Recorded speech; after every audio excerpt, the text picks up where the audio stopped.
a Deus. E a mãe? Tá ótima. Então tá bom.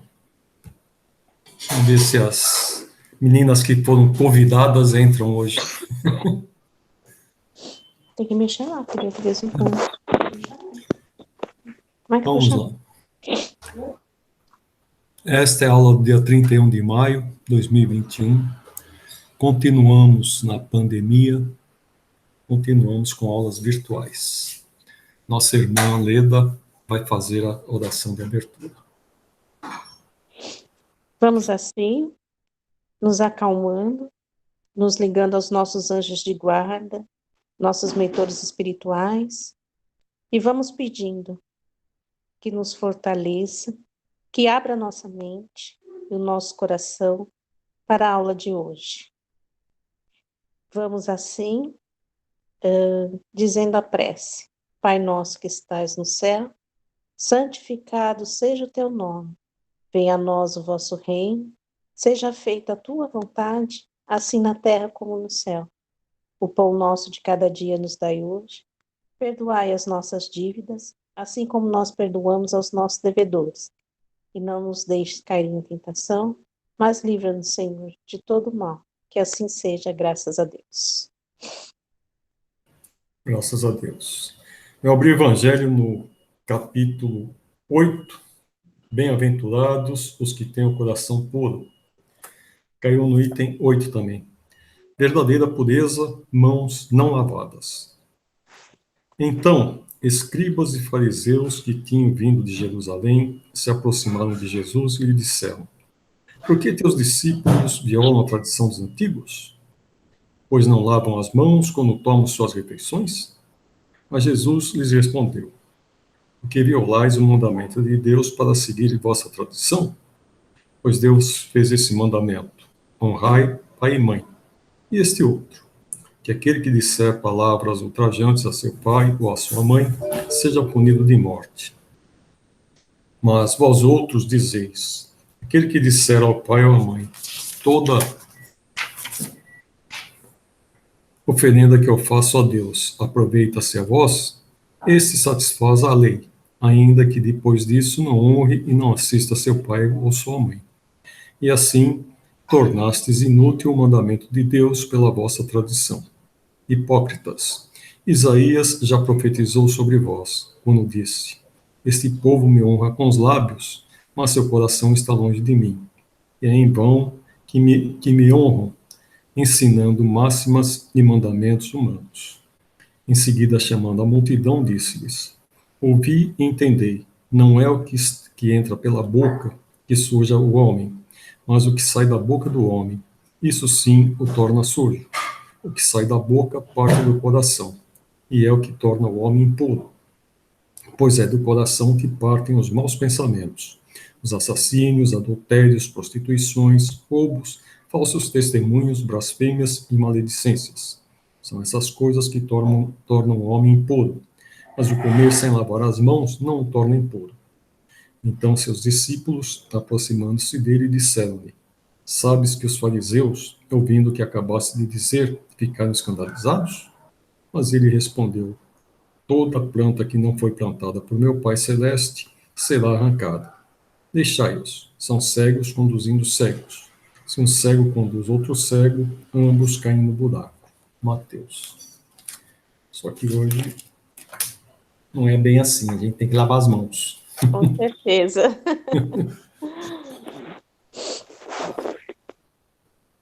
Cadê o povo e a pova? Não tem mais? Pois é, as duas meninas estão com Covid, os outros são turistas, né? É, infelizmente. Hum, Mas vamos fazer a nossa parte, né? com certeza. Então vamos lá. Eu quero ver se eu acabo hoje a parte de a parte segunda, que eu já havia dado até o final no primeiro ano. Então essa parte aqui ainda é recordação, tá? Tá, Aí a partir da próxima aula a gente começa aí realmente com temas novos. tá bom. Vamos lá. Das ocupações e missões dos espíritos.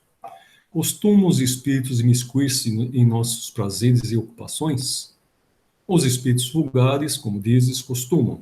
Esses os rodeiam constantemente e com frequência tomam parte muito ativa do que fazeis, de conformidade com as suas naturezas. Cumpre assim, porque, para serem os homens impelidos pelas diversas veredas da vida, necessário é que lhes excitem ou moderem as paixões. Com as coisas deste mundo, os espíritos se ocupam conforme o grau de elevação ou de inferioridade em que se acham. Os espíritos superiores dispõem, sem dúvida, da faculdade de examiná-las nas suas mínimas particularidades, mas só o fazem na medida em que isso seja útil ao progresso.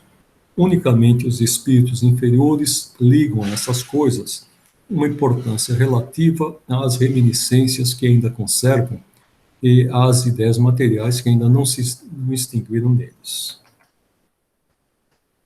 Os espíritos que têm missões a cumprir, as cumprem na erraticidade ou encarnados? Podem tê-las num e no outro estado. Para certos espíritos errantes, é uma grande ocupação. Chegou mais alguém. A Kátia chegou.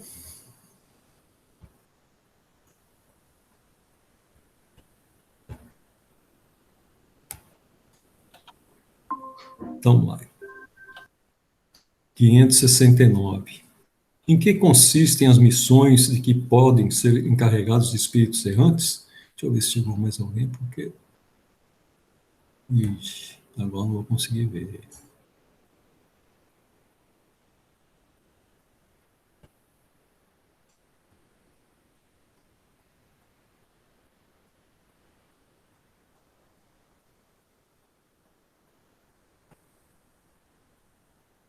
Não, só chegou a Kátia. Boa noite. Boa noite, Kátia. Boa noite, Kátia. Boa noite para vocês, gente. Boa noite. Então, vamos lá. Em que consistem as missões de que podem ser encarregados os espíritos errantes? São tão variadas que impossível for descrevê-las. Muitas há, mesmo que não podeis compreender. Os espíritos executam as vontades de Deus e não vos é dado penetrar-lhe todos os desígnios. As missões dos espíritos têm sempre por objeto o bem, quer como espíritos, quer como homens. São incumbidos de auxiliar o progresso da humanidade, dos povos ou dos indivíduos, dentro de um círculo de ideias mais ou menos amplas, mais ou menos especiais e de velar pela execução de determinadas coisas. Alguns desempenham missões mais restritas e, de certo modo, pessoais ou inteiramente locais, como sejam assistir os enfermos, os agonizantes, os aflitos, velar por aqueles de quem se constituíram guias e protetores, dirigi-los, dando-lhes conselhos ou inspirando-lhes bons pensamentos. Pode dizer-se que há tantos gêneros de missões quantas as espécies de interesses a resguardar, assim no mundo físico como no moral. O espírito se adianta conforme a maneira por que desempenha a sua tarefa. Então, esses espíritos que são os protetores dos espíritos, os espíritos guardiães, né? Eles estão sempre em contato com seus protegidos. Os espíritos mais atrasados podem e conseguem, muitas vezes, interagir com a gente, nos induzir a fazer algumas coisas, né? Principalmente as pessoas que são viciosas. Então, esses espíritos se aproveitam Odisseu, dessa... Oi, bem. O espírito, ele consegue encostar-se em coisas materiais? Não entendi. Se ele consegue... Consegue encostar-se em coisas materiais, encostar na gente? Olha, ele pode tentar encostar, ele pode até tentar encostar em você. Eu já li em alguns casos aí de depoimentos desses livros psicografados, né, de espíritos que estavam montados nas costas de uma pessoa encarnada e assim por diante. Então, E isso é possível, né? Eu tive uma experiência semana passada, eu não quis falar porque minha filha estava aqui do lado, agora ela está no quarto. Eu, Então, eu, então vou chamar ela. eu senti alguém sentar na minha cama, senti assim a cama baixar e puxar minha coberta para baixo, assim. Eu fiquei com medo, eu fingi que não estava com medo, disfarcei, depois vim para a sala. É. E é complicado, né? É uma coisa tão estranha. E não é a primeira vez que eu sinto alguém sentar na minha cama. Diz a minha irmã que é espírito protetor, tal, mas eu não sei, eu fico com medo. Você sente assim, você vê a cama baixando assim, sabe? Direitinho. Hum. Nossa, e assim, a minha coberta, eu não sei, eu só sei se eu estava meio dormindo, meio acordada assim, que eu senti assim, baixar a coberta assim, tanto que eu abri o olho assim, eu tava frio, né? Meu cobertor tava assim, quase na cintura. Aí eu disfarcei, puxei para cima, rolei para um lado, rolei para o outro para não demonstrar medo, tal. Passou uns 10 minutos, eu levantei e vim dormir na sala. Mas eu fiquei com medo, mas um medo. Eu É. não sei. Isso só mostra uma coisa, que você tem mediunidade, você tem uma sensibilidade, você consegue perceber, inclusive, a presença dele, né? Perceber os Isso é da movimentos que ele vida, né? sente, que ele... Então, Espero que seja alguém protetor, né? Espero. se não for protetor, é professor, tá? Ah, tomara, né? Sei não. Então, vamos lá. Os espíritos percebem sempre os desígnios que lhes compete executar? Não, mas muitos há que são instrumentos cegos. Outros, porém, sabem muito bem com que fim atuam. Então, esses que são instrumentos cegos são os professores que eu estava falando, tá? Ele vem te obsediar, ele vem te perturbar de alguma maneira, e às vezes isso daí é uma forma de te despertar para que você desenvolva a sua mediunidade, tá? Só os espíritos elevados desempenham missões? A importância das missões corresponde às capacidades e à elevação do espírito. O estafeta que leva um telegrama ao seu destinatário também desempenha uma missão, se bem que diversa da de um general. A missão de um espírito lhe é imposta ou depende da sua vontade? Ele a pede, e de todos se considera se a obtém.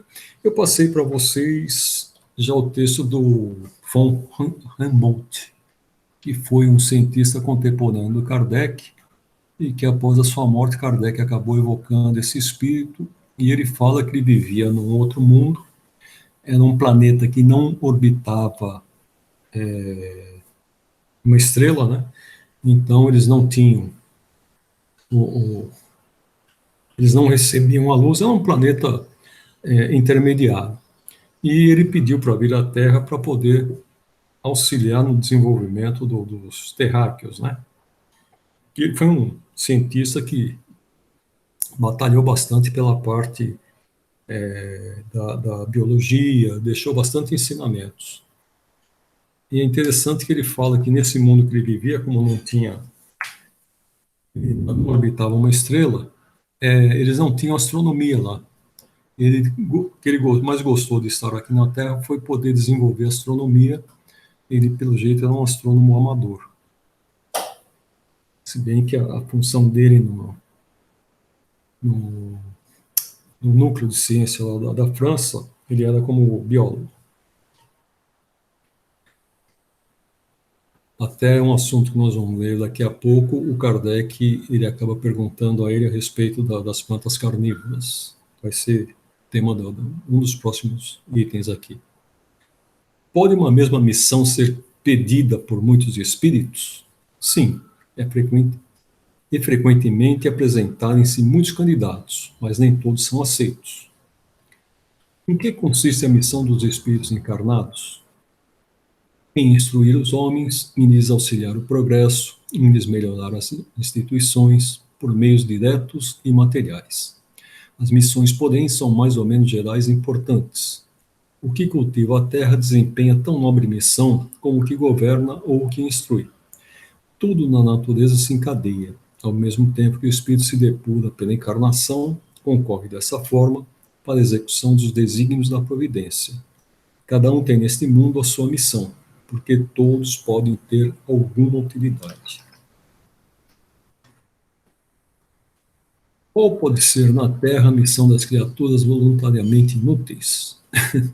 Há efetivamente pessoas que só para si mesmas vivem, que não sabem tornar-se úteis ao que quer que seja. São pobres seres dignos de compaixão, porquanto espiarão duramente sua voluntária inutilidade, começando-lhes, muitas vezes, já neste mundo, o castigo, pelo aborrecimento e pelo desgosto que a vida lhes causa. Pois que lhes era facultada a escolha, por que preferiram uma existência que nenhum proveito lhes traria?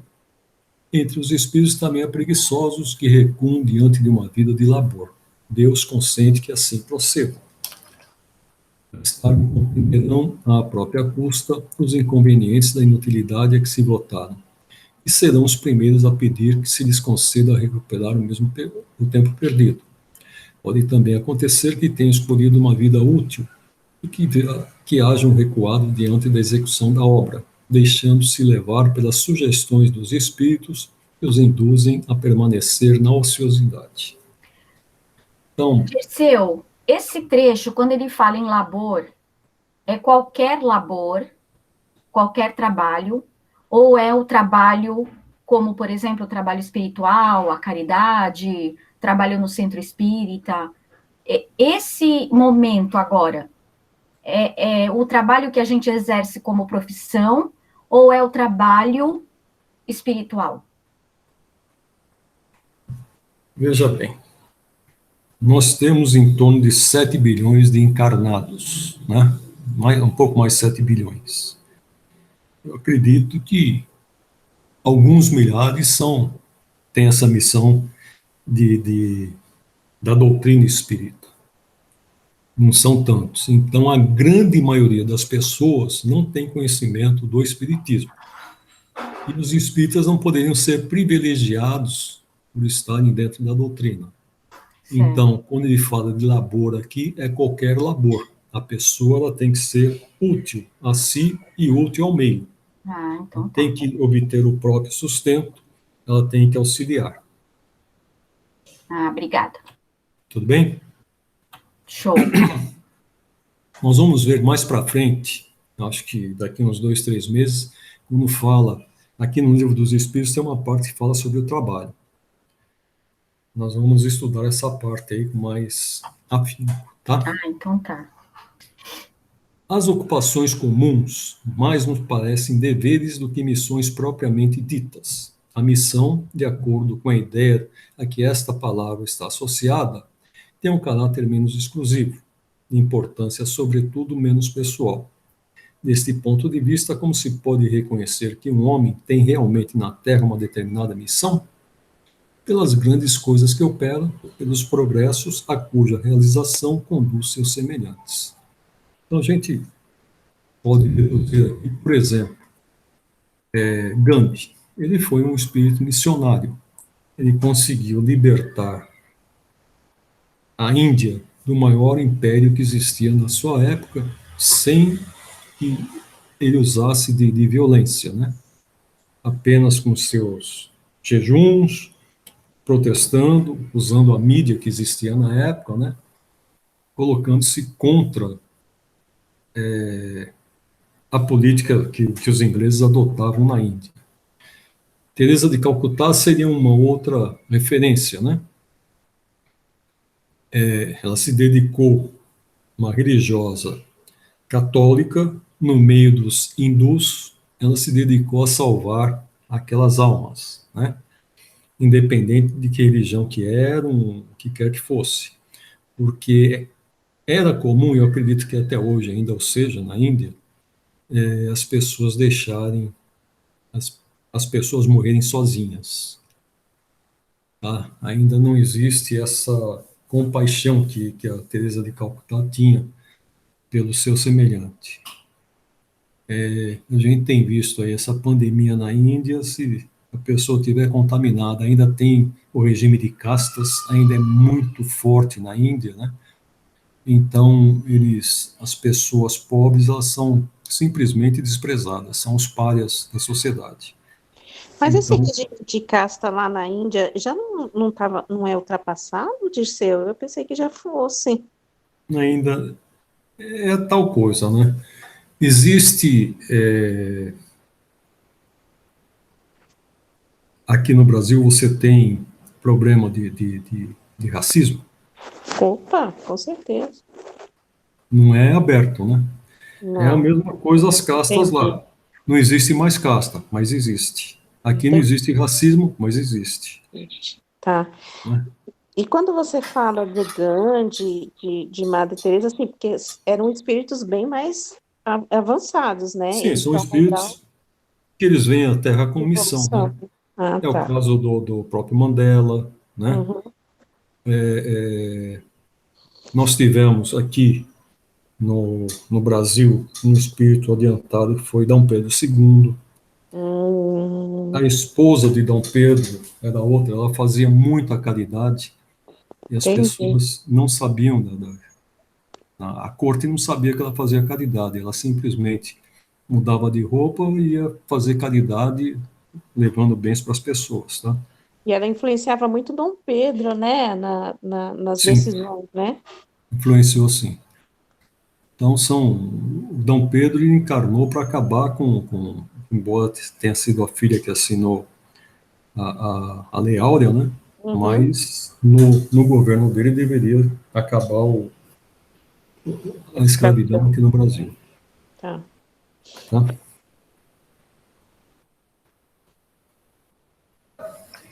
Então, veja a resposta aqui. Eles falam que o que é um espírito missionário? Pelas grandes coisas que opera, pelos progressos a cuja realização conduz seus semelhantes, né? Então, não é através da guerra, da força, através do convencimento, através do exemplo, que esses grandes espíritos são exemplos para a gente, né? Jesus, ele não escreveu nada, ele não foi agressivo, ele conseguiu ficar memorizado e sendo cultuado há 2000 anos, que o seu exemplo é seguido até hoje, né? São sempre essas pessoas que vêm e deixam exemplos.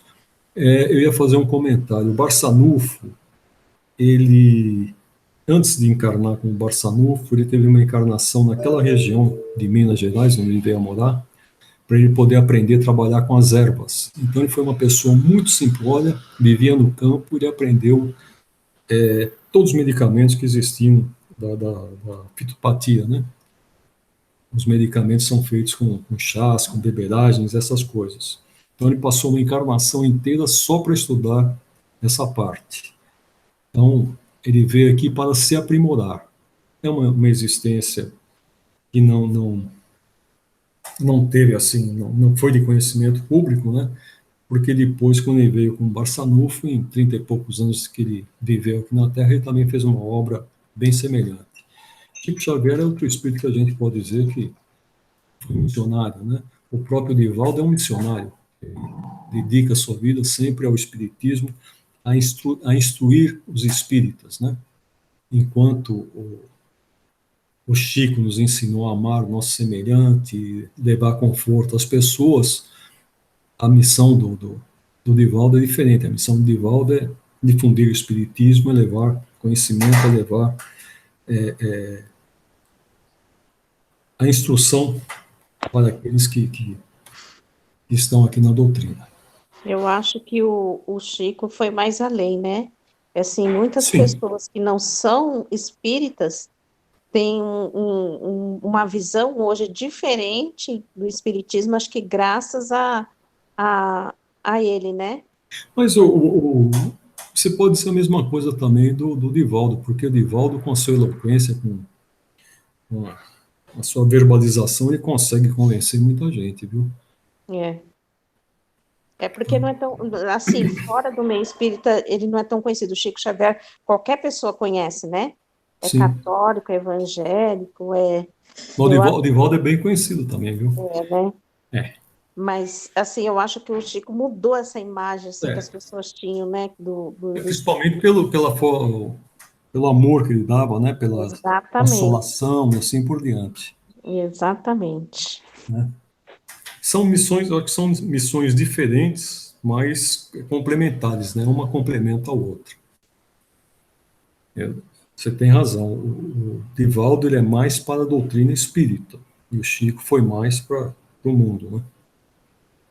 Exatamente, exatamente. E engraçado que outro dia eu estava vendo um francês que mora no Brasil, eu sigo ele no É que está YouTube. falando sobre Allan Kardec. Não, ele fez umas perguntas lá pro. Não, não, ele é comum assim, ele viaja pelo mundo e tal. E ele estava fazendo umas perguntas de franceses que a gente conhece e que o próprio francês não conhece. E quase ninguém conhecia Allan Kardec na França. Ele perguntava assim, Allan Kardec, o pessoal não sabia quem era. Eu fiquei de bobeira. É porque o Espiritismo ele teve a criação do Espiritismo por Kardec e tal, mas alguns anos depois ele já caiu no esquecimento. Hoje são pouco, a população espírita que existe na França é muito pequena. Portugal acho que tem mais espíritas que a França, e graças aos brasileiros que muitos vão para lá que são espíritas, tá? Mas na Europa como um todo são poucos.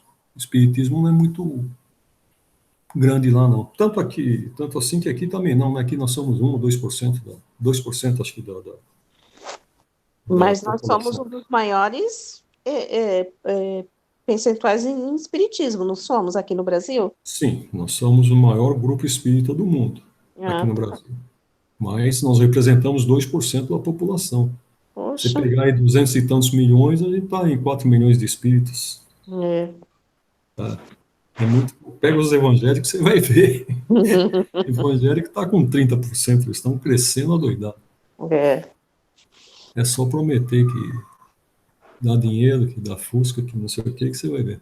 Nossa, outro dia esse foi até sair um comentário aí que o Edir Macedo estava falando que como que as pessoas querem que Deus dê as coisas se eles não estão dando o dízimo? Olha, não é assim que Deus trabalha. Ele usou exatamente essa frase. Não é assim que Deus trabalha. A pessoa quer, mas não quer dar o dízimo. Não é assim que Deus trabalha. Gente, eu fiquei passada quando eu li isso. Olha, você sabe, você viu aquele templo que ele fez, né? Sim, É o templo sim, de quem? Salomão. Salomão. Ele não fala em Jesus lá, ele fala em Salomão. E Jesus não pedia dinheiro, Salomão pedia. Ah, tá, eu não sabia, porque Salomão É, foi um também, grande também, né? Mas eu não sabia que ele era assim, não. mas tem essas coisas também, entendeu? Então ele fala de Salomão, não sei o quê, por quê? Porque Salomão tinha um tributo, Salomão pedia. Jesus nunca Hum, pediu nada. exatamente. Então vamos seguir aqui. Quando um homem faz alguma coisa útil, fala sempre em virtude da missão em que foi anteriormente investido. E aqui vem predestinado, ou pode suceder que haja recebido missão não prevista? Nem tudo que o homem faz resulta de missão e que tenha sido predestinado. A miudade, às vezes, é um instrumento de que se serve um espírito para fazer que se execute uma coisa que julga útil.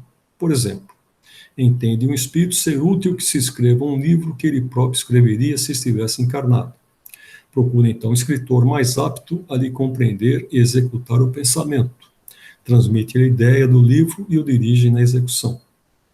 Ora, esse escritor não veio à Terra com a missão de publicar tal obra.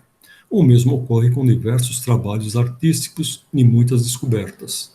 Devemos acrescentar que, durante o sono corporal, o espírito encarnado se comunica diretamente com o espírito errante, entendendo-se os dois acerca da execução. Então, é o caso do Chico. O Chico veio com a missão de escrever 40 livros, escreveu 412. Então, ele transcendeu a sua missão, né? Excelente. Com certeza, né? É. Poderá o espírito, por própria culpa, falir na sua missão? Sim, se não for um espírito superior. E a maioria de nós falhamos, né? Esse livro, Os Missionários, eles falam muito dessas falências, né? A grande maioria das pessoas que estão sendo descritas ali no livro dos missionários, que vieram anteriormente ao André Luiz escrever o livro, médiuns que vieram aqui, eles tinham a missão de reforçar o espiritismo, tinham várias missões, e a maioria deles falham. Eles vêm com a missão espírita, especificamente. Então, médiuns que falharam, doutrinadores que falharam, dirigentes que falharam. No começo do livro, o André Luiz tem uns 12 ou 13 capítulos lá, falando só dessas falências desses espíritos, né? O que não era o caso do André Luiz. O André Luiz, ele não veio com essa missão. Ele foi recolhido para nosso lar graças à influência da mãe dele. E ali ele teve contato com todos esses espíritos aí.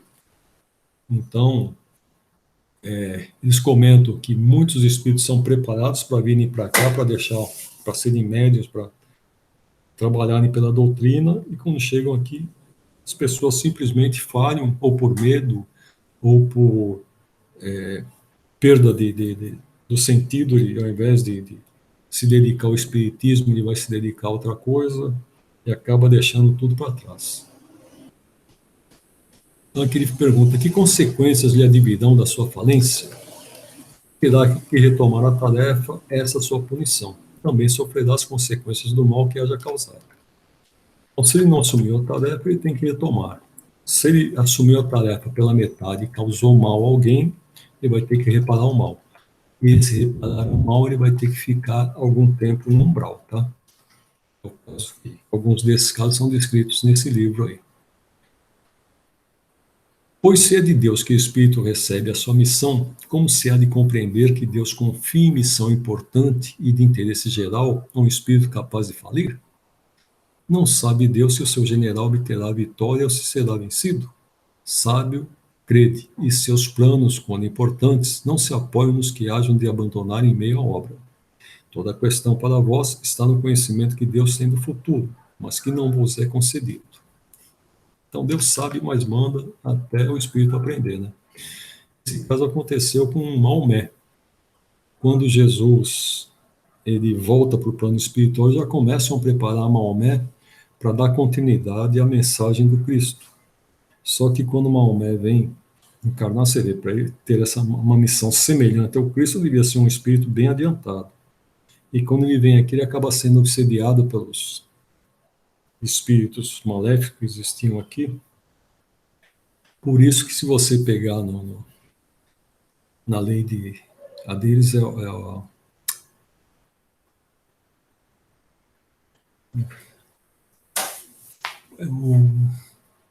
lei de Italião é a judaica. A deles é a Síria, não lembro o nome. Se você pegar lá, se roubar, corta a mão, se trair, corta o nariz, sim, não sei o quê. Tem toda essa parte de castigos físicos, né? Essa parte foi toda ela ditada por esses espíritos obsessores, tá? Nossa. Eu achei que, como assim, como era um país... uma vez eu conversando com um amigo meu, ele falou isso, mas hoje, pensando bem, não tem muito sentido. Ele falava assim que, como era um país de pessoas muito exaltadas, que se matavam por qualquer coisa, que faziam por qualquer coisa, essas leis eram mais rigorosas a eles por causa disso, né? Mas aqui a gente também tem isso e não é tão assim, né? E o judaísmo não é muito diferente deles. É. A base deles é bem judaica, né? Então, não tinha tanta diferença assim, não. Tem um livro que fala que essa parte aí foi tudo obsessão. Nossa. Se eu não me engano, é no livro do Francisco Xavier que fala isso. Eu li, mas não lembro mais o livro. O espírito que encarna para desempenhar determinada missão tem apreensões idênticas às de outro que o faz por provação? Não, porque traz a experiência adquirida.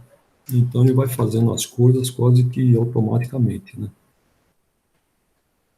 Certamente desempenham missão os homens que servem de faróis ao gênero humano, que iluminam com a luz do gênio. Entre eles, porém, alguns há que se enganam, que, de par com grandes verdades, propagam grandes erros. Como se deve considerar a missão desses homens? São falseadas por eles próprios, estão abaixo da tarefa que tomaram sobre os ombros. Contudo, Mister se faz levar em conta as circunstâncias. Os homens de gênio têm que falar de acordo com as épocas em que vivem, e assim, um ensinamento que pareceu errôneo ou pueril numa época adiantada, pode ter sido o que convinha no século em que foi divulgado. Pode-se considerar como missão a paternidade? É, sem contestação possível, uma verdadeira missão. É, ao mesmo tempo, grandíssimo dever e que envolve mais do que pensa o homem, a sua responsabilidade quanto ao futuro. Deus colocou o filho sob a tutela dos pais, a fim de que estes o dirijam pela senda do bem. E lhes facilitou a tarefa, dando àquele uma organização débil e delicada, que o torna propício a todas as impressões. Muitos há, no entanto, que mais cuidam de aprumar as árvores do seu jardim, de fazê-las dar bons frutos em abundância, do que de formar o caráter de seu filho, se este vier a sucumbir por falta deles. Suportarão os desgostos resultantes dessa queda e partilharão dos sofrimentos do filho na vida futura, por não terem feito o que lhes estava ao alcance para que ele avançasse na estrada do bem. Hoje em dia, muita gente fica só no celular, né? São responsáveis os pais pelo transviamento de um filho que envereda pelo caminho do mal, apesar dos cuidados que lhe dispensaram? Não. Porém, quanto piores forem as propensões do filho, tanto mais pesada é a tarefa e tanto maior o mérito dos pais, se conseguirem desviá-lo do mau caminho. Então, por mais que o pai faça, o filho pode, como ele tem seu livre-arbítrio, tender ao mal, né? Tanto assim que a gente vê, às vezes, em boas famílias, maus elementos, né? E, às vezes, numa família que só tem maus elementos, a gente pode encontrar pessoas boníssimas. Um vem com sua missão e o outro vem e não se ajusta a ela. Se um filho se torna homem de bem, não obstante a negligência ou os maus exemplos de seus pais, tiram estes daí algum proveito? Deus é justo. De que natureza será a missão do conquistador, que apenas visa satisfazer a sua ambição e que, para alcançar esse objetivo, não vacila ante nenhuma das calamidades que vai espalhando? As mais das vezes não passa de um instrumento de que se serve Deus para o cumprimento de seus desígnios, representando essas calamidades um meio de que ele se utiliza para fazer que um povo progrida mais rapidamente. Eu espero que isso se aplique à Covid, tá? A gente tem um governo que não se importa com isso,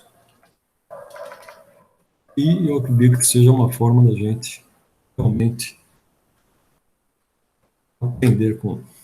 Se tudo é permitido, né? Se tudo é para o nosso crescimento, né? Então tudo isso que a gente está passando, alguma coisa a gente tem que aprender, né? Com certeza. Eu fico me perguntando por que essa população toda, incluindo eu, nós, todos nós, né? Alguma coisa estamos aprendendo, mas nem tanto, né? Porque sempre tem uma ameaça de nova cepa, e a vacinação lenta, né? Então, eu acho que ainda falta muita coisa para a gente aprender. Acho que muito mais se colocar no lugar do outro, né?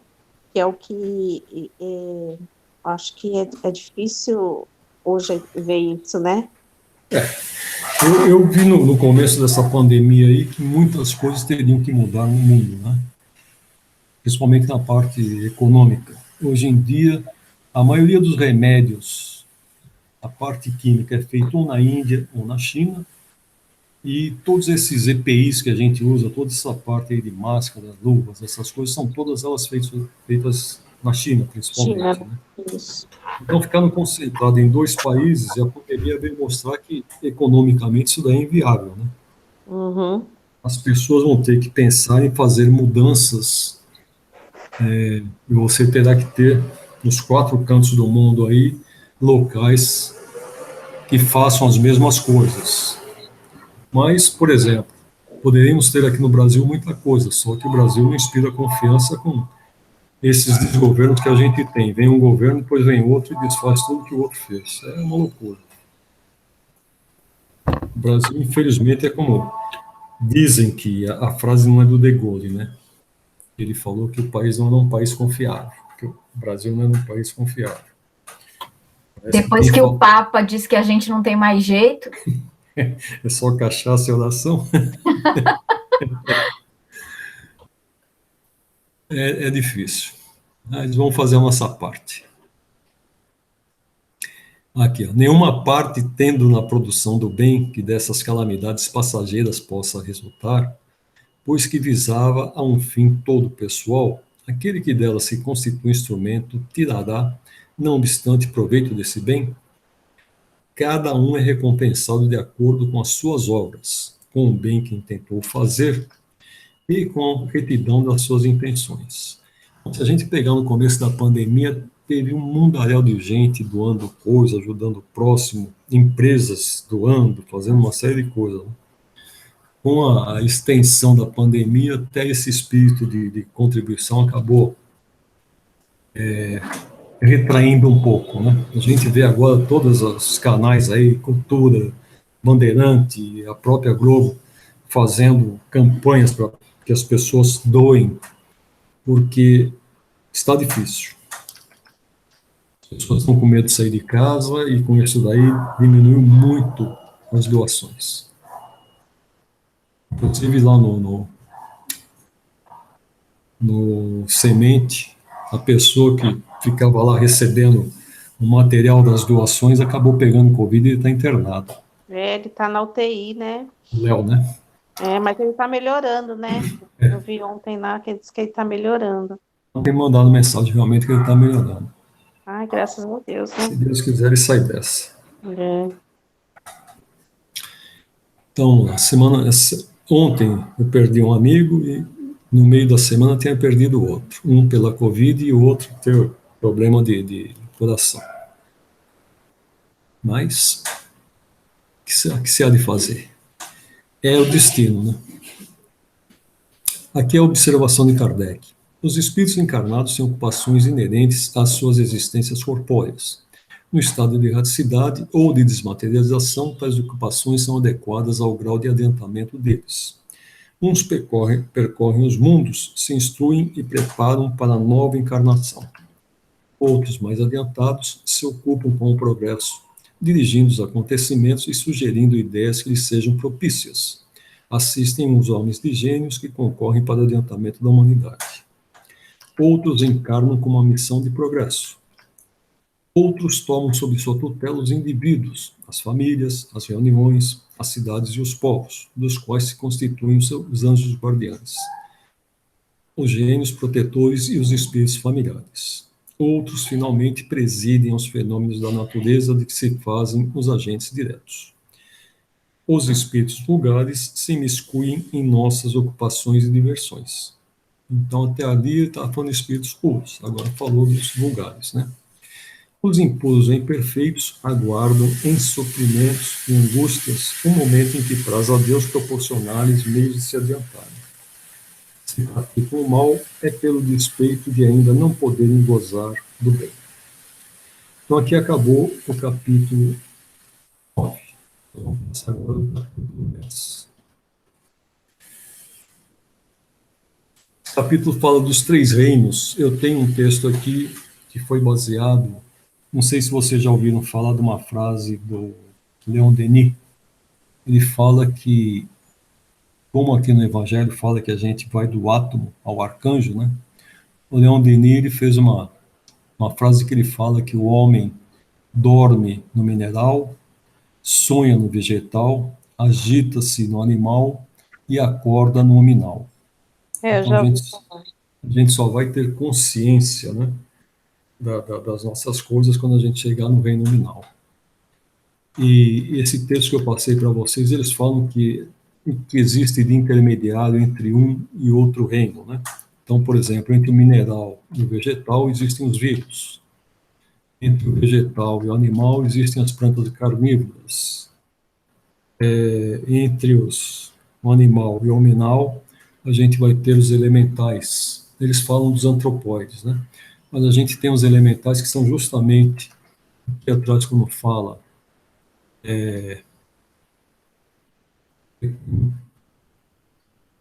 os fenômenos da natureza. Todos esses fenômenos são executados pelos elementais. Nós vamos ter espíritos adiantados, que são os agentes diretos, que são aqueles que comandam esses espíritos nas suas ações para eventos naturais. Tá? Mais para frente nós vamos ver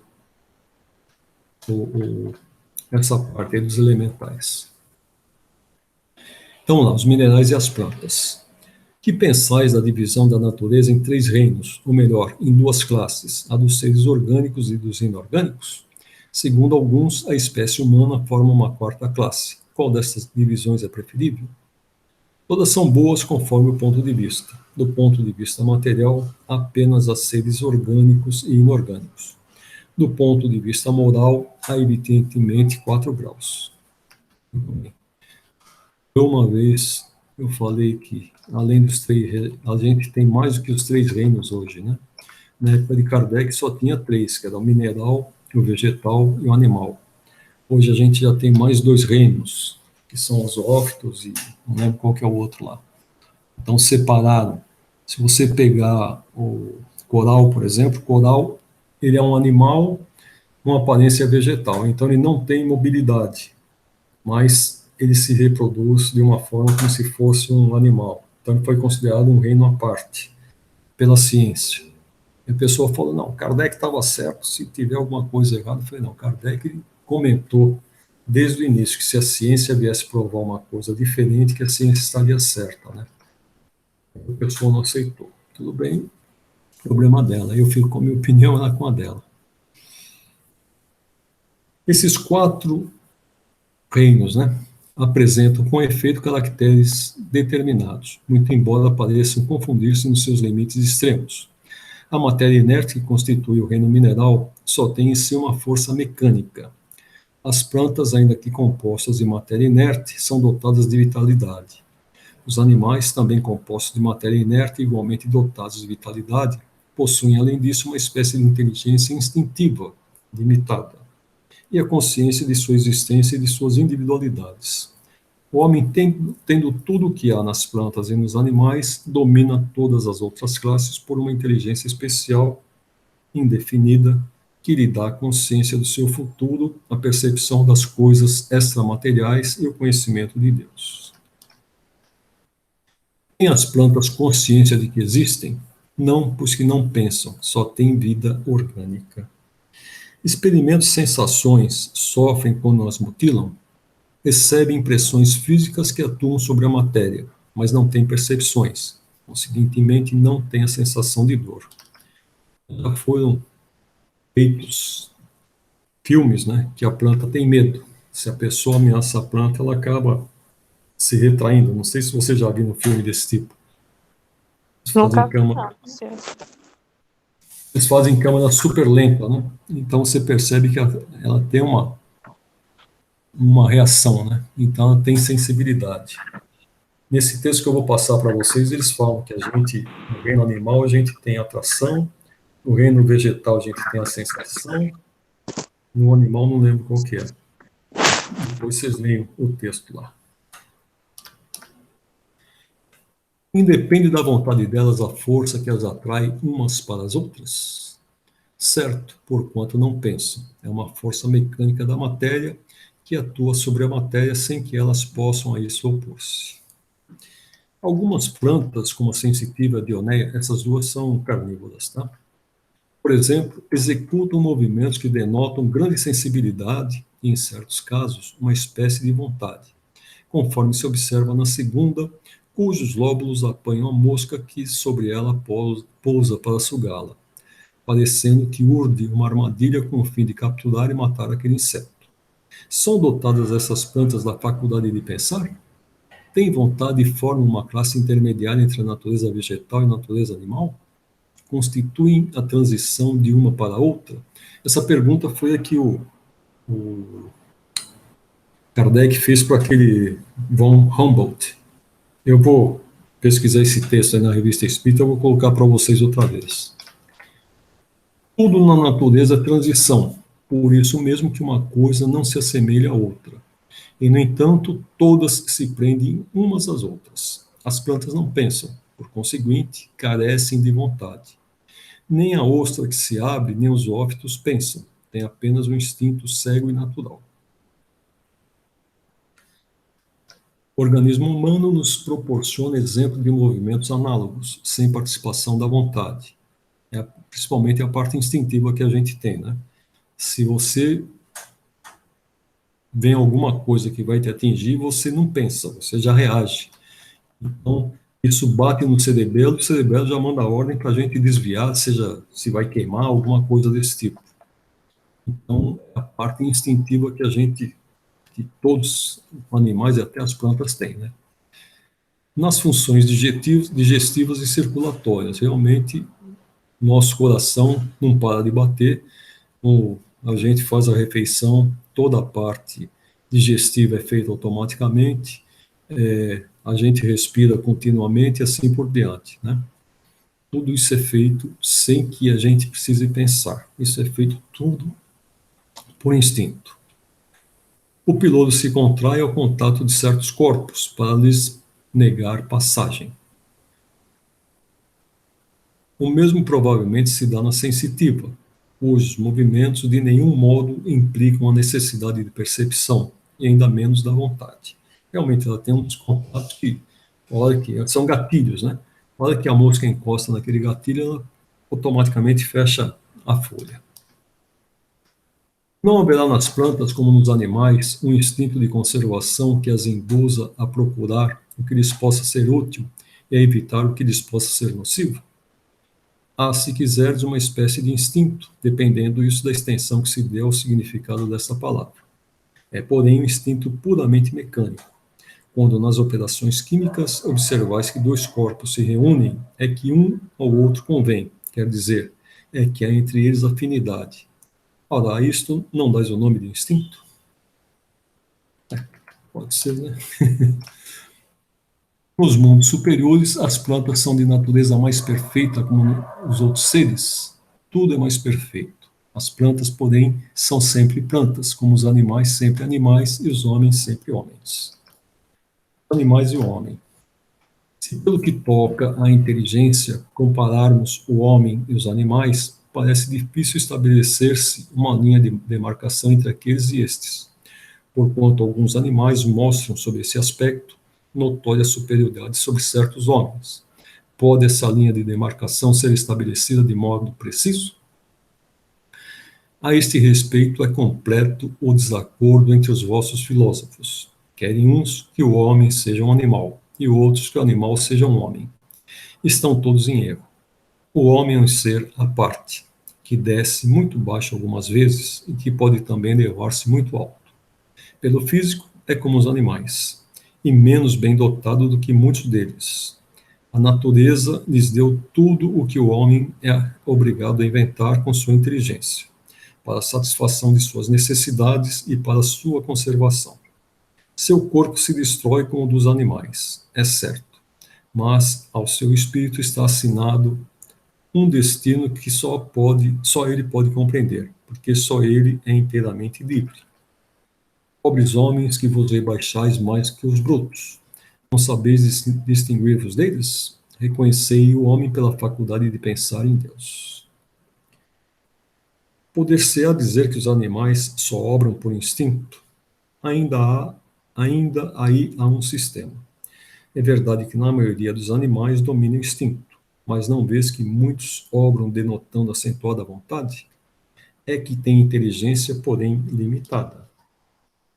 Não se poderia negar que, além de possuírem instinto, alguns animais praticam atos combinados, que denunciam vontade de operar em determinado sentido e de acordo com as circunstâncias. Há, pois, neles uma espécie de inteligência, mas cujo exercício quase que se circunscreve à utilização dos meios de satisfazerem as suas necessidades físicas e de proverem a conservação própria. Nada, porém, criam, nem melhora alguma realizam. Qualquer que seja a arte com que executem seus trabalhos, fazem hoje o que faziam outrora e o fazem nem melhor nem pior, segundo formas e proporções constantes e invariáveis. A cria separadas de sua espécie não deixa por isso de construir o seu ninho de perfeita conformidade com seus maiores, sem que tenha recebido nenhum ensino. Desenvolvimento intelectual de alguns que se mostram suscetíveis de certa educação, desenvolvimento, aliás, que não pode ultrapassar acanhados limites, é devido à ação do homem sobre uma natureza maleável, porquanto não há aí progresso que lhe seja próprio. Mesmo o progresso que realizam pela ação do homem é efêmero e puramente individual, visto que, entregue a si mesmo, não tarda que o animal volte a encerrar-se nos limites que lhe traçou a natureza. Têm os animais alguma linguagem? Se vos referis a uma linguagem formada de sílabas e palavras, não. Meio, porém, de se comunicarem entre si, têm. Dizem uns aos outros muito mais coisas do que imaginais. Mas essa mesma linguagem de que dispõem é restrita às necessidades, como restritas também são as ideias que podem ter. Há, entretanto, animais que carecem de voz. Esses parece que nenhuma linguagem usam, não. Compreende-se por outros meios, para vos comunicardes reciprocamente, vós outros homens, só dispondes de palavra? E os mudos? Faculdade descendo a vida de relação, os animais possuem meios de se prevenirem e de exprimirem as sensações que experimentam. Pensais que os peixes não se entendem entre si? O homem não goza exclusivamente do privilégio da linguagem. A dos animais, porém, é instintiva e circunscrita pelas suas necessidades e ideias, ao passo que a do homem é perfectível e se presta a todas as concepções da sua inteligência. Esses dias eu estava assistindo um filme e os elefantes, eles sentem a vibração pelos pés. Então, eles sabem se tem predadores perto deles pela vibração do solo. Eles têm nos pés uma parte táctil muito mais desenvolvida. Bem interessante esse fato, né? Efetivamente, os peixes que, como as andorinhas, emigram em cardumes, obedientes ao guia que os conduz, devem ter meios de se divertirem, de se entenderem e combinarem. É possível que disponham de uma vista mais penetrante e esta lhes permita perceber os sinais que mutuamente façam.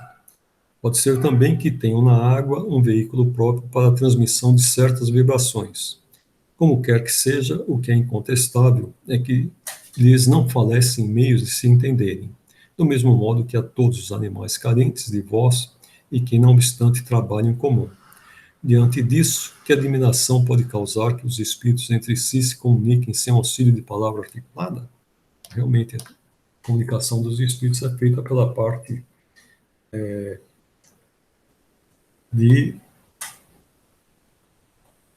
esqueci, ficando velho, pela telepatia. Gozam de livre-arbítrio os animais para a prática dos seus atos? Os animais não são simples máquinas como supones. Contudo, a liberdade de ação de que desfrutam é limitada pelas suas necessidades e não se pode comparar à do homem. Sendo muitíssimo inferiores a este, não têm os mesmos deveres que ele. A liberdade possuem-na restrita nos atos da vida material. De onde procede a aptidão de certos animais, a aptidão que certos animais denotam para imitar a linguagem do homem, e por que essa aptidão se revela mais nas aves do que no macaco? Por exemplo, cuja conformação apresenta mais analogia com a humana? Origina-se de uma particular conformação dos órgãos vocais, reforçada pelo instinto de imitação. O macaco imita os gestos, algumas aves imitam a voz. O macaco não tem as cordas vocais como a gente, por isso que eles não conseguem se comunicar. Assim, com a fala, né? Comunicam-se por gestos. Pois que os animais possuem uma inteligência que lhes faculta certa liberdade de ação, haverá neles algum princípio independente da matéria? há e que sobrevive ao corpo. Será que esse princípio, uma alma semelhante à do homem, é também uma alma, se quiseres, dependendo isso do sentido que se der a esta palavra. É, porém, inferior à do homem. Há entre a alma dos animais e a do homem distância equivalente à que medeia entre a alma do homem e Deus. Após a morte, conserva a alma dos animais a sua individualidade e a consciência de si mesma? Conserva a sua individualidade quanto à consciência do seu eu? Não. A vida inteligente lhe permanece em estado latente. A alma dos animais é dado escolher a espécie de animal em que encarne? Não, pois que lhe falta livre-arbítrio. Sobrevivendo ao corpo em que habitou, a alma do animal vem achar-se depois da morte em um estado de erraticidade como a do homem? Fica numa espécie de erraticidade, pois que não mais se acha unido ao corpo. Mas não é espírito errante. O espírito errante é um ser que pensa e obra por sua livre vontade. De idêntica faculdade não dispõe dos animais. A consciência de si mesmo é o que constitui o principal atributo do espírito. O do animal, depois da morte, é classificado pelos espíritos a quem incumbe essa tarefa e utilizado quase imediatamente. Não lhe é dado o tempo de entrar em relação com outras criaturas. Então o animal ele reencarna quase que imediatamente. Mas eles têm uma certa consciência. Na África, devido à perseguição constante aos elefantes para obterem o marfim dos seus dentes, muitos começaram a nascer sem esses dentes. Então, eles não tinham a cobiça dos homens, né? Isso veio graças ao sofrimento dos desencarnes que eles tiveram, ver essa consciência de mudar o próprio corpo físico deles. Os animais estão sujeitos, como o homem, a uma lei progressiva? Sim, e daí vem que nos mundos superiores, onde os homens são mais adiantados, os animais também o são, dispondo de meios mais amplos de comunicação. São sempre, porém, inferiores ao homem e se lhe acham submetidos, tendo neles o homem servidores inteligentes. Não há nisso de extraordinário. Tomemos os nossos mais inteligentes animais, o cão, o elefante, o cavalo, imaginemo-lo dotados de uma conformação apropriada a trabalhos manuais, que não fariam sob a direção do homem? Realmente. Os animais progridem como o homem, por ato da própria vontade ou pela força das coisas? Pela força das coisas, razão porque não estão sujeitos à expiação. Nos mundos superiores, os animais conhecem a Deus? Não. Para eles, o homem é um Deus, como outrora os espíritos eram deuses para o homem. Pois que os animais, mesmo os aperfeiçoados, existentes nos mundos superiores, são sempre inferiores ao homem, segue-se que Deus criou seres intelectuais perpetuamente destinados à inferioridade, o que parece em desacordo com a unidade de vistas e de progresso de todas as suas obras revelam. Tudo na natureza se encadeia por elos, que ainda não podeis apreender. Assim, as coisas aparentemente mais díspares têm pontos de contato que o homem, no seu estado atual, nunca chegará a compreender. Por um esforço da inteligência poderá entrevê-los, mas somente quando essa inteligência estiver no máximo grau de desenvolvimento e liberta dos preconceitos do orgulho e da ignorância, logrará ver claro na obra de Deus. Até lá, suas muito restritas ideias lhe farão observar as coisas por um mesquinho e acanhado prisma. Sabei não ser possível que Deus se contradiga e que na natureza tudo se harmoniza mediante leis gerais, que por nenhum de seus pontos deixam de corresponder à sublime sabedoria do Criador. A inteligência é então uma propriedade comum, um ponto de contato entre a alma dos animais e a do homem? É. Porém, os animais só possuem a inteligência da vida material. No homem, a inteligência proporciona a vida moral. Considerando-se todos os pontos de contato que existem entre o homem e os animais, não seria lícito pensar que o homem possui duas almas, a alma animal e a alma espírita, e que se esta última não existisse, só com o bruto poderia ele viver? Por outra, que o animal é um ser semelhante ao homem, tendo de menos a alma espírita. Dessa maneira, de ver resultaria serem os bons e os maus instintos do homem efeito da predominância de uma ou de outra dessas almas? Não, o homem não tem duas almas. O corpo, porém, tem seus instintos, resultantes da sensação peculiar aos órgãos. Dupla no homem só é a natureza. Há nele a natureza animal e a natureza espiritual. Participa pelo seu corpo da natureza dos animais e de seus instintos. Por sua alma participa da dos espíritos. De modo que, além das suas imperfeições e que cumpre ao espírito despojar-se, tem da homem que lutar contra a influência da matéria? Quanto mais inferior é o espírito, tanto mais apertados são os laços que o ligam à matéria. Não vedes? O homem não tem duas almas. A alma é sempre única em cada ser. São distintas uma da outra a alma do animal e a do homem, a tal ponto que a de um não pode animar o corpo criado para o outro. Enquanto não tem alma animal, que por suas paixões univere aos animais, o homem tem o corpo e às vezes o rebaixa até eles. Por isso que o corpo é um ser dotado de vitalidade e de instintos, porém inteligentes, estes e restritos ao cuidado que a sua conservação requer. Encarnado no corpo do homem, o espírito lhe traz o princípio intelectual e moral que o torna superior aos animais. As duas naturezas nele existentes dão às suas paixões duas origens diferentes. Umas provêm dos instintos da natureza animal, provindo as outras das impurezas do espírito, de cuja encarnação é ele a imagem e que mais ou menos simpatiza com a grosseria dos apetites animais. Purificando-se, o espírito se liberta pouco a pouco da influência da matéria. Sob essa influência, aproxima-se do bruto. Isento dela, eleva-se à sua verdadeira destinação. Donde tiram os animais o princípio inteligente que constitui a alma de natureza especial de que são dotados? Do elemento inteligente universal. Então emanam de um único princípio a inteligência do homem e a dos animais? Sem dúvida alguma. Porém, no homem passou por uma elaboração que o coloca acima da que existe no animal.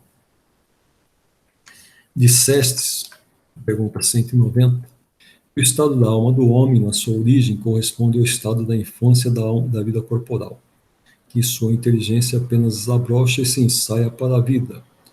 Onde passa o espírito essa primeira fase do seu desenvolvimento? Numa série de existências que precedem um período a que chamais humanidade. Parece que assim se pode considerar a alma como tendo sido o princípio inteligente dos seres inferiores da criação? Não? Já não dissemos que tudo na natureza se encadeia e tende para a unidade? Nesses seres, cuja totalidade estáis longe de conhecer, é que o princípio inteligente se elabora, se individualiza pouco a pouco e se ensaia para a vida, conforme acabamos de dizer. É, de certo modo, um trabalho preparatório como o da germinação, por efeito do qual o princípio inteligente sofre uma transformação e se torna espírito. Entra então no período da humanização, começando a ter consciência do seu futuro, capacidade de distinguir o bem do mal e a responsabilidade dos seus atos. Assim, a fase da infância se segue da adolescência, vindo depois a da juventude e da madureza. Nessa origem, coisa alguma há de humilhante para o homem, sentir-se humilhados os grandes gênios por terem sido fetos informes nas entranhas que os geraram? Se alguma coisa há que lhe seja humilhante, é a sua inferioridade perante Deus e sua impotência para lhe sondar a profundeza dos desígnios e para apreciar a sabedoria das leis que regem a harmonia do universo. Reconhecei a grandeza de Deus nessa admirável harmonia, mediante a qual tudo é solidário na natureza. Acreditar que Deus haja feito, seja o que for, sem um fim, e criado seres inteligentes sem futuro, por blasfemar da sua bondade que se estende por sobre todas as suas criaturas.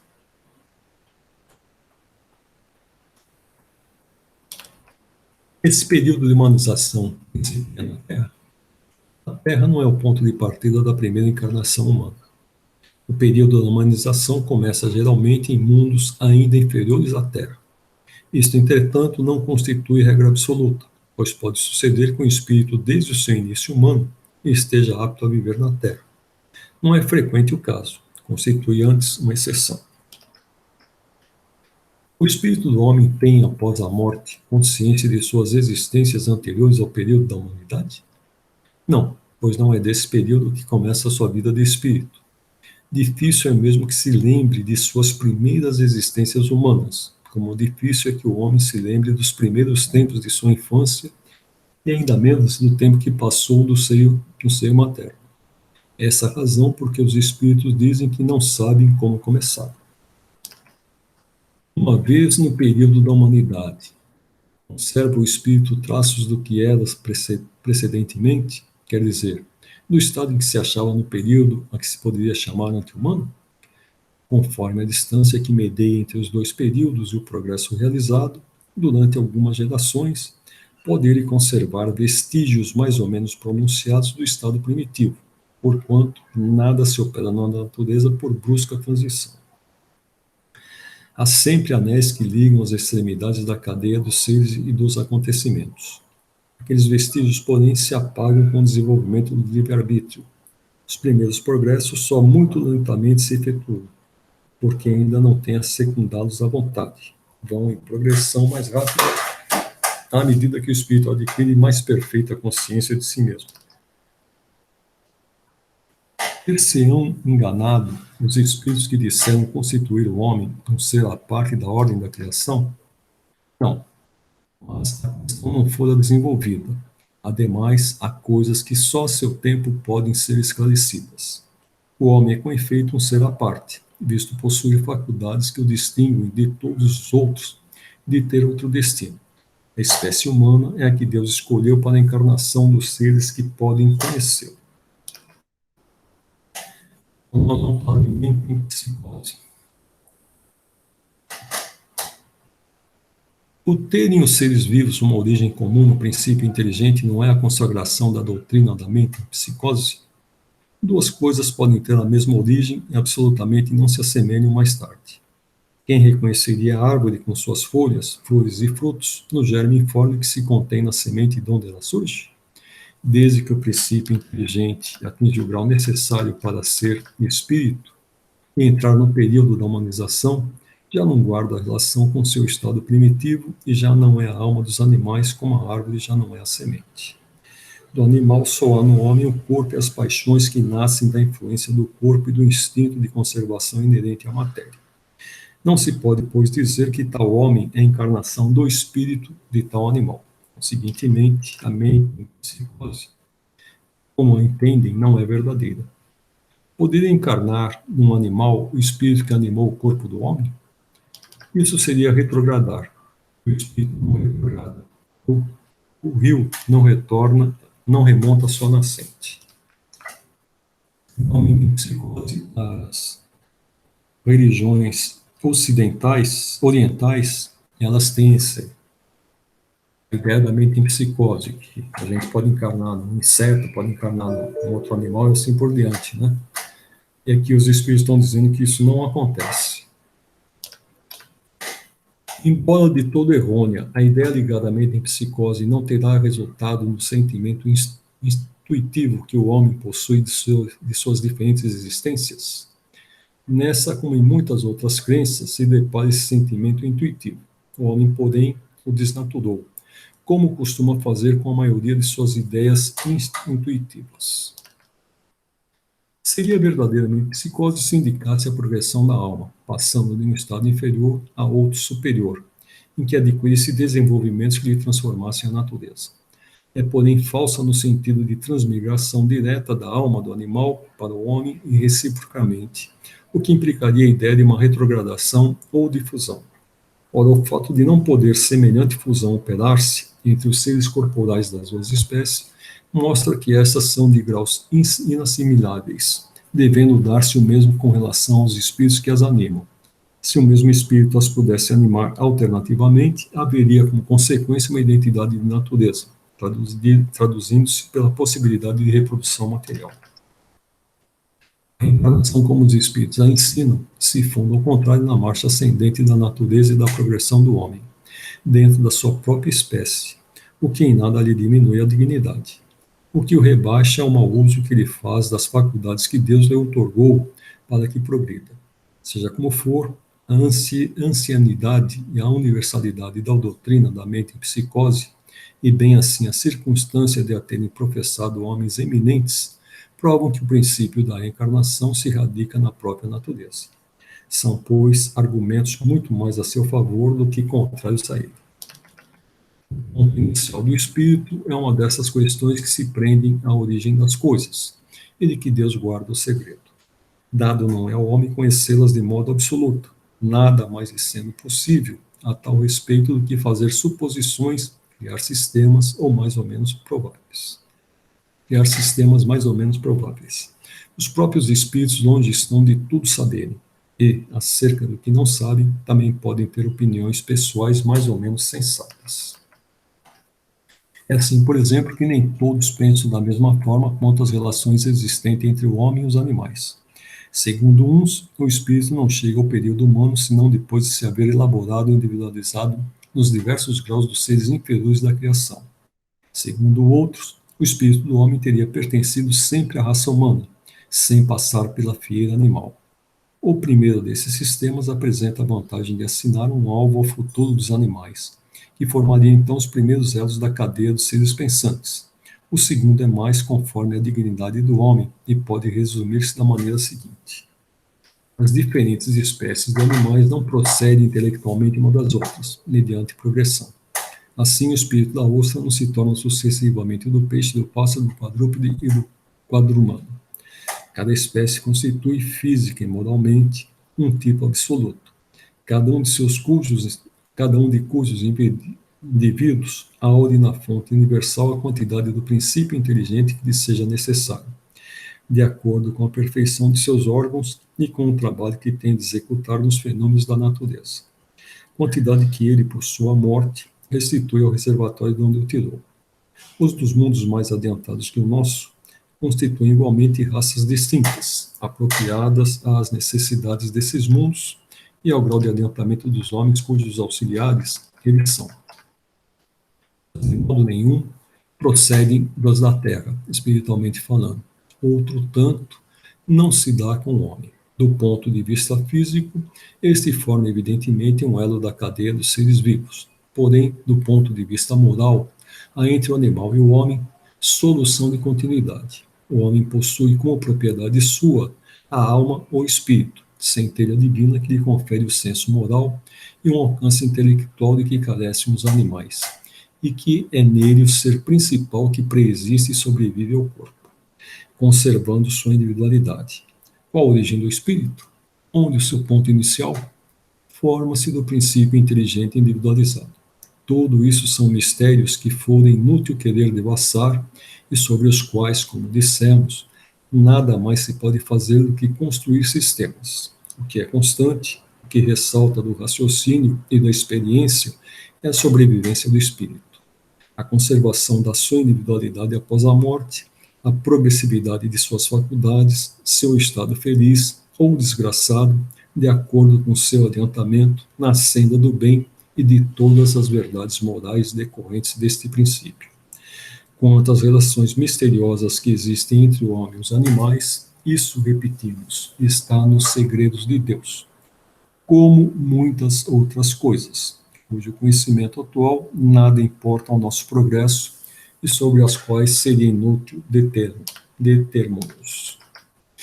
Então, minhas queridas, com isso, a gente está terminando o livro 2º. A partir da próxima aula, nós vamos começar na parte 3ª do livro dos Espíritos. Eu corri essas 2 primeiras partes porque elas haviam sido dadas no primeiro ano, e a partir de agora a gente entra realmente no que seria a sequência do nosso estudo. Então, não vou correr tanto, nós vamos ter mais oportunidades, eu vou trazer muito mais exemplos para vocês, tá? Ô, Dirceu, eu fiquei Fala, com meu uma bem. dúvida ali em cima. Quando ele fala que existe as duas situações, ou existe dois tipos de pensamento, que o homem só encarna como um homem, Não, ou... não. No meio espírita, você tem os dois tipos de pensamento. Tá. Então, tem uma corrente espírita que acha que o espírito humano, nós sempre fomos criados como humanos e como humanos nós vamos progredir. Isso faz com que os animais não progridam. Animal vai Hum, ser sempre animal e humano vai ser sempre humano. Esse hum, pensamento está errado. Então ele falou, entendi. existem as duas possibilidades, mas a que a gente adota é aquela que a gente vem do átomo até o Sim, arcanjo, sim, que é o sim. que nos Entendi, foi dito. Tá? entendi. Tá bom. Então é isso aí. Kátia. Kátia. Não, tô aqui. Aí, como a Leda fez a oração de abertura, você foi escolhida para fazer a oração da fechadura. Nossa, que honra ter sido escolhida. Vamos lá, vou Segurando fazer para o a ímpar. prece da fechadura, então. Isso aí.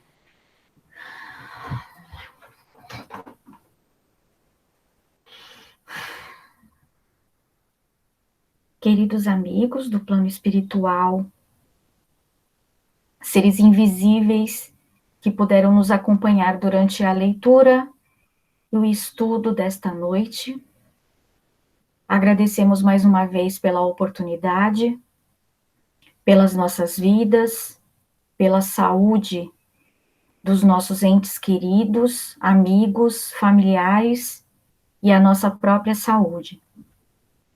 Agradecemos as benesses, todas as oportunidades boas que encontramos a cada dia em que abrimos os nossos olhos e temos mais um dia de vida. Agradecemos por todo o conforto moral, material, espiritual e psicológico que os nossos mentores e anjos guardiões nos oferecem, mesmo diante das horas de desespero, em que muitas vezes talvez duvidemos da presença deles ao nosso lado. Lembrando bem as palavras do nosso instrutor Dirceu, há algumas noites atrás, mais uma vez eu peço que a população do planeta Terra aprenda o que tiver que aprender com esta pandemia, a fim de que possamos, aos poucos, retomar a nossa vida lá fora, mas com nossos espíritos e corações reformados mediante a vontade do plano espiritual, mediante a vontade de Deus, mediante a vontade de Jesus. Que essas lições sejam aprendidas pela humanidade, aprendidas por cada um de nós, dentro, claro, dos nossos limites como seres encarnados, mas que todas elas favoreçam a intenção maior que seria a nossa evolução, como seres humanos encarnados e como espíritos também. Agradecemos por mais uma noite de estudo, pedimos proteção aos médicos, enfermeiros e todos aqueles que atuam direta ou indiretamente frente a esta pandemia. Que todos sejam abençoados e que todo o planeta seja abraçado por legiões de anjos comandadas por nosso irmão Jesus Cristo. Que assim seja, graças a Deus, salve Cristo Jesus. Assim seja. Eu vou passar, além do texto que comenta a frase do Leon Denis, um outro capítulo do livro Os Missionários, onde o nosso irmão Aniceto, ele fala uma coisa que a gente não pensa, né? Ah, eu sou vegetariano porque eu não quero comer os animais. Só que na evolução, os nossos irmãos também são os vegetais. e a gente não pode prescindir dos vegetais, né? Então, o Clarencio, ele fala uma coisa, eu nunca tinha atentado a isso daí, é sobre